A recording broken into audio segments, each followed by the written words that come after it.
So these few verses here, as Paul's talking about the resurrection of the body, which again, completely contrary to the Greek philosophies, where the physicalness is evil and the spiritual is perfect. And the spiritual will keep living, and the body, the evilness, and the get Plato and many of the Greek philosophers, the idea is to get out of the physical and get out of that only into the spiritual. But as it goes forward here, will the body, our body, it talks about the resurrection of the body. Will they be identical to what they are now? No. Will we still be seen? Yes. So we will have a resurrected body. It'll be a glorified body. And that's where he's getting into some of this for today. As he's talking about, so it is with the resurrection of the dead. Having just talked about different glories in the creation, and in Genesis 1, the different glories before sin, and the different glories when God said, and it is good, when he made things that were so varied and so incredible throughout all of his creation. In that same way, with the resurrection of the dead. Now he's going to talk about our physical bodies, the resurrection of the body. What is sown is perishable. What is raised is imperishable. So he's talking about the glorified body. What will it be like? Here, the body dies. When we are prepared for that heavenly kingdom, our resurrected bodies will be imperishable. Going back to before sin, it is sown in dishonor. It is sown in death, the result of sin.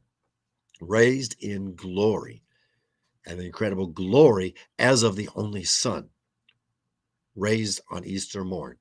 Thinking of that kind of glory. It is sown in weakness. It is raised in power. Sown in weakness, where my body fails.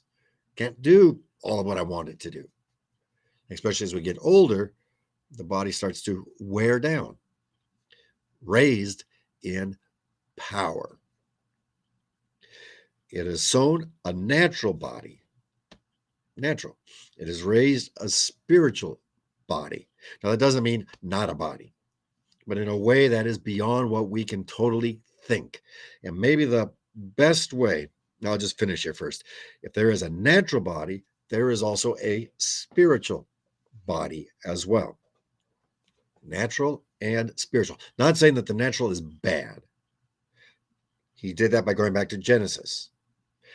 The brokenness in the creation is a result of sin. And he's going to get into as we get to tomorrow, that sin brought into the world by the first man, by Adam, as it goes forward. Looking at the next one, where he will change these things, imperishable, by the second man, Jesus Christ, who came into this world to fix and to change and to take away the stain of sin that we put upon ourselves. Now, when we look at this resurrected body, probably the best image is looking at Jesus raised from the dead. Going to Revelation, the Lamb as though were slain. After the resurrection, he was still the Lamb, as though were slain. The marks were still there. The marks were still there. Nevertheless, he was not dead. He was glorified. He had that body, but you could look at it was not held captive to the things that we are held captive to, such as just time, just talking of space. He would be miles away, and then with the disciples, and he could make it happen. The doors that were locked for fear of the Jews, the disciples together, Jesus appeared in their midst. Jesus was even with as though were slain, was not in pain, was not hurting. And so that might be the best image to look at for what does it mean to have a resurrected body, looking at the resurrected Christ, raised from the dead, who came for the creation, who came for us. In that name we pray.